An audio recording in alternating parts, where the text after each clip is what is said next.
If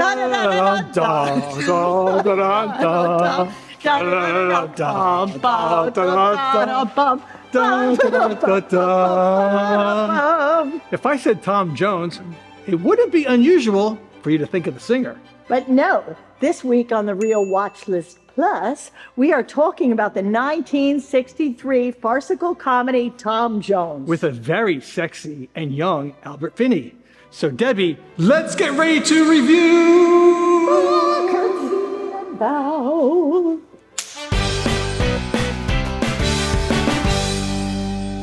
Today, on our Flower Power series, we're doing Tom Jones, the farcical comedy that was written originally by Henry Fielding. I had to read that book in school, starring Albert Finney. It's the romantic escape and chivalrous adventures of a foundling bastard, Tom Jones, played by Albert Finney, very young Albert Finney. And he gets adopted by a wealthy squire, which is really the only way to do it back in the day, otherwise you'd be poverty-stricken, in 18th century England. And it's from the novel that was written in the 18th century. Well, what is with the eyebrow and the eyeball? This is a highbrow British I get it. You know what I can do? What? Can you do this? What? I'll show the audience.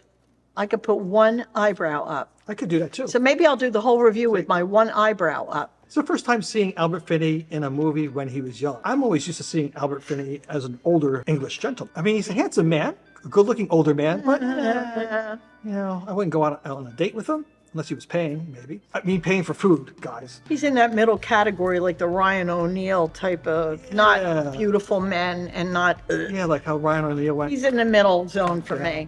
But when I saw him in this movie as a young Albert Finney, I found him sexy. Actually, he was very appealing as Tom Jones. You know, I think he was really great in the part. I never found him attractive, so I didn't find him unattractive, but, you know, His it piercing was... blue eyes. I mean, he had blonde hair, had like the pompadour kind of thing going on. But, you know, the women of the time, and even not of the 18th century, but of the film, watching it, the film was extremely popular, but nobody came out of it like with making him a heartthrob. Right. So I think the regular public knew he was the lead, he did a good job, but they didn't come out of it like, oh, an Albert Finney poster on the wall. Susanna York plays Sophie, the woman that he's after. David Warner as Blilphil. He's the squire's other son or something, and he's really uptight, and he's jealous of Tom Jones, and he always wants to get him in trouble.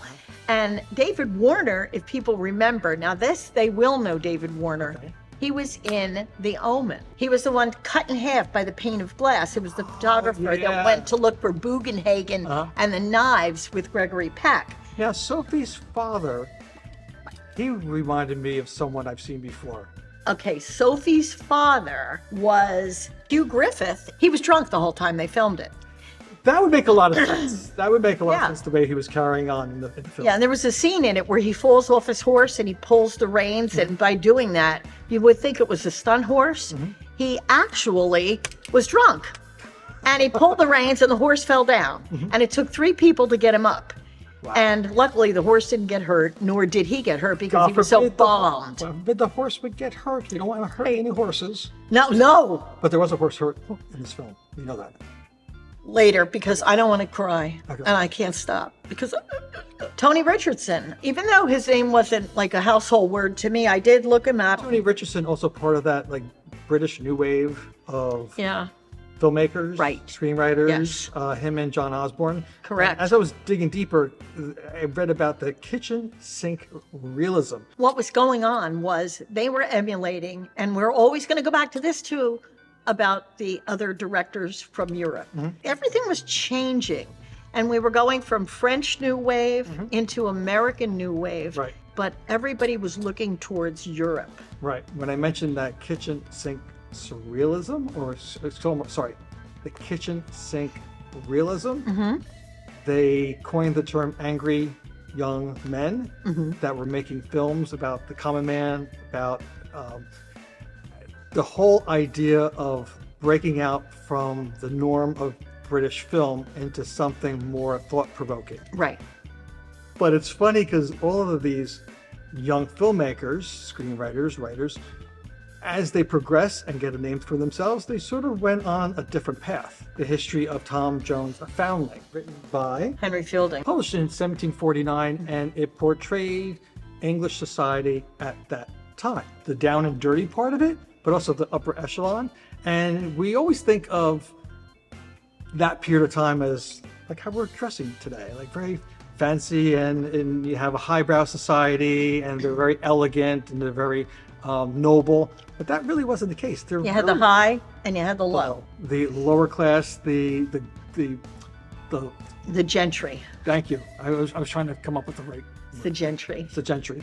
And the difference between the two, and how the movie portrayed the downtrodden very right, like dirty, nasty, it's true, poor English, always, cursing, and yeah.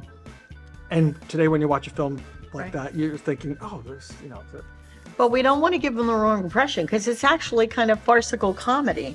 It's rollicking, rambunctious, raucous, bawdy, wild. And one thing that's kind of cool is the characters break what we call the fourth wall. Right. So they'll turn and they'll talk to the audience. And they'll say, well, didn't you think I should do that? Or something. Well, Tom Jones did a lot of that. Yes. And that's what made the film clever in the day. They did a lot of little things in one movie. Breaking the fourth wall. They used the silent film approach in the beginning of the film. And a narrator. And a narrator too. Yeah. They took portions of the film, and it just looked like they said, all right, just go be crazy. Which they did. And it almost looked like a documentary in that it had that kind of rugged, real life look. Yes. To the point where you're not sure what the film is about, because Hugh Griffith was mostly unscripted because he was so drunk that they would just tell him what he was supposed to be, and he would just go like wild. And because of these characters, actors doing these big roles in the past that they won Oscars and everything, back then an Oscar was like, it was really the Oscar, that they let them kind of just go wild. For me, that was one of the reasons why I didn't score it well, because I found it too confusing as a viewer to watch it. There was this constant shift of silent and narration to fast chase the hunt scene, which looked very realistic in a documentary sense, like a real time kind of hunt. And then you go into the farcical, jovial, But it's kind of like Monty Python-esque, in a way. I think you give it too much credit. That one scene where you have these two people trying to listen in on a conversation up against the door, and it's doing these quick cuts. Yeah. Like, okay, that's kind of funny, but that's the style, though. You got to think of the style of the day. When you go through cinema over the decades, the styles change. So it was a box office success when it was released. It earned about 17 million in theaters, and another 4 million in other markets other than the UK and US. It was awarded the Best Picture by the Oscars. There have been reviewers that have said that is the worst film to win an Oscar. Do you agree? Disagree? No, The Apartment. What? I don't know if I can say that. One thing that was really big about this movie was the famous eating scene. Now, we're so blasé to sexuality in films, but back then, people were really turned on by that scene, and it was so suggestive that the way the characters were eating. Yes, they were eating oysters. Well, I don't know. I just remember big chicken legs. Like back then, you always had a giant turkey or a chicken leg to eat,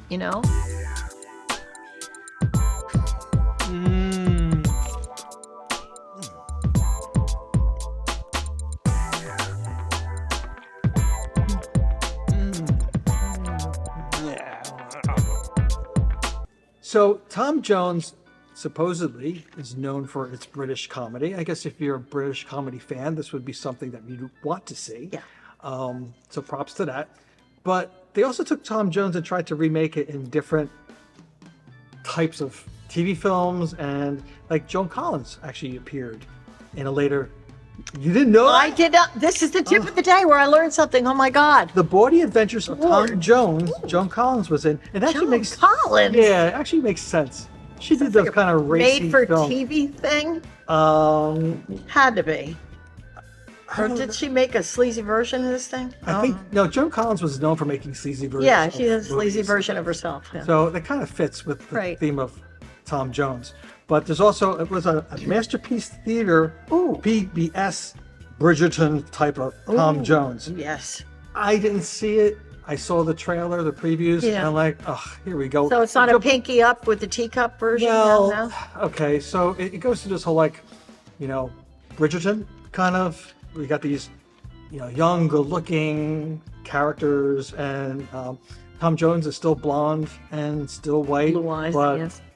Sophia is black, and they get that whole, again, it's that whole, I don't want to, get into all that, but No, I mean, when you're watching historic or period pieces, some people only learn about history from watching them. And if you watch Hamilton on Broadway, okay, yeah, I'll be, it's a big endeavor and it made $1 million. But if a kid only sees that, they're going to think George Washington was African American. I mean, I don't know.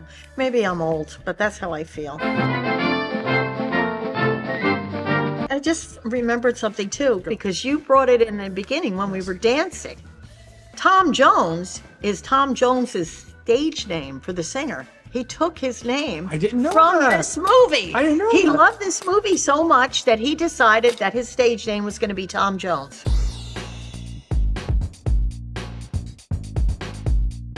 The Princess Bride. 1987, it actually was a stimulus for The Princess Bride with that madcap, farcical characters, people, love story, all that. Barry Lyndon, which I mentioned before, with Ryan O'Neal, beautiful picture cinematography, probably one of the best photographed pictures I've ever seen. Gorgeous. And Marissa Berenson was in that too, and she was a Studio 54 crazy person that was a model, and she was in a lot of movies too. There's a movie called Sex and Lucia, which they're really going to have to, it's from 2001, they're really going to have to hunt for that one, but the same vein with the debauchery. And Carry On Pimpernel. oh. Like you're a pimpernel. Yes. From 1961, a comedy farce about the French Revolution. So we go from England was doing this crazy stuff, France was even crazier. Debbie, can I add one to your list? Sure you Let me can. know if it works within your list. Amadeus, what do you think? No. No. No. You don't think, No. Our No. scores stay the same. We're pretty much even keeled. 7.5 on Debbie, me 7. If you love British comedy and British film, especially that period, watch this film. If you're the regular everyday schmo like me, you could probably pass it.